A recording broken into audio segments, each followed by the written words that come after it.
Hi there, I hope you're good. Continuing with our Shadow Work in Politics series, today's topic is our collective political engagement.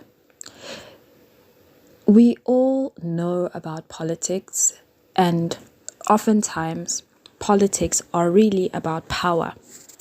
So our collective political engagement reflects our collective relationship with power. You can't look at one without looking at the other. Now, I've discussed our collective relationship with power yesterday, so you can go check out that video.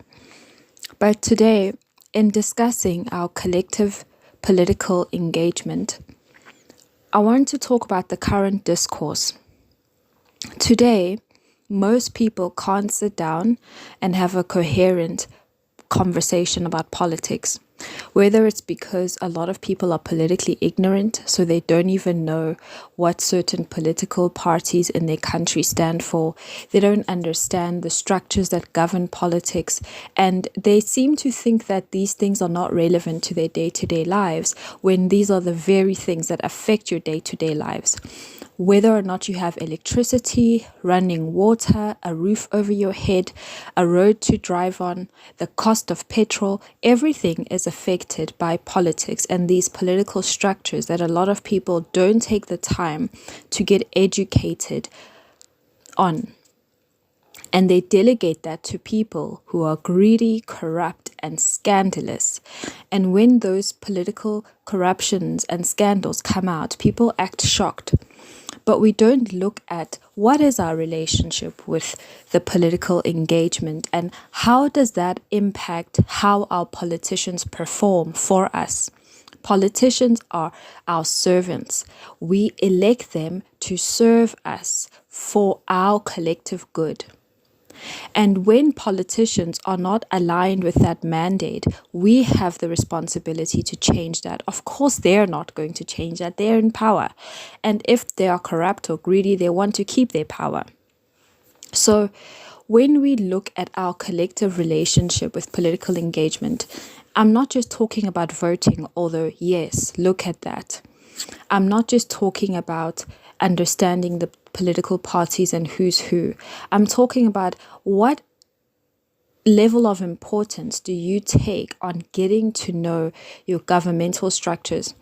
A lot of people feel very powerless when it comes to these things, and they think, well, I can't really make a difference, and they go into the realm of conspiracy theories to justify their passivity and inactivity, as opposed to getting galvanized and organized and understanding the power that you do hold as a person, an individual, a citizen in your own country and in this world.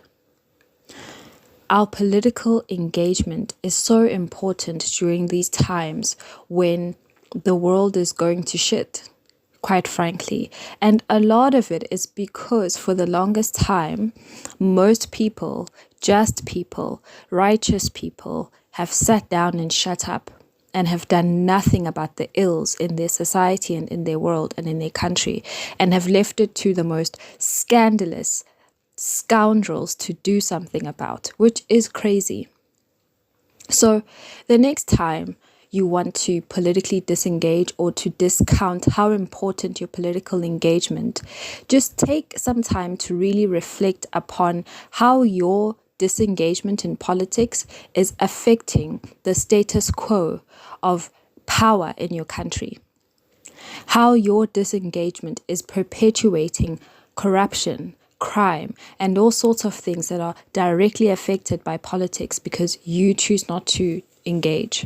And then if you are politically active, consider how your political engagement is either worsening the country or is making your country better.